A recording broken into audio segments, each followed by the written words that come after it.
Welcome back to my channel. This is Riyadh Vlogger all the way from Saudi Arabia. We want us one, be only one, believer, dreamer, vlogger. So ngayon guys, nandito po ngayon sa camel farm nila guys kasi itry ko siyang sumakay kasi nga first time ko siyang makita guys na sumakay ng camel. So samahan niya ako dahil mamaya guys magra-rides tayo. So bago ang lahat, insert the intro.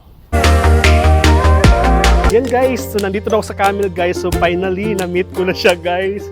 Tatlo siya, sabi nga niya, pwede ako sumakay kasi itatry ko daw siya guys magra-ride kasi libre naman. So, ang lalaki ng mga camel.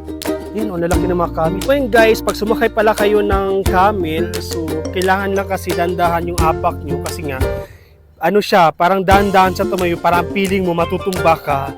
Pero, meron silang ano guys, meron silang hawakan na para hindi ka mahulog, para hindi ka malaglag. So, ito na yun guys, yung bakal na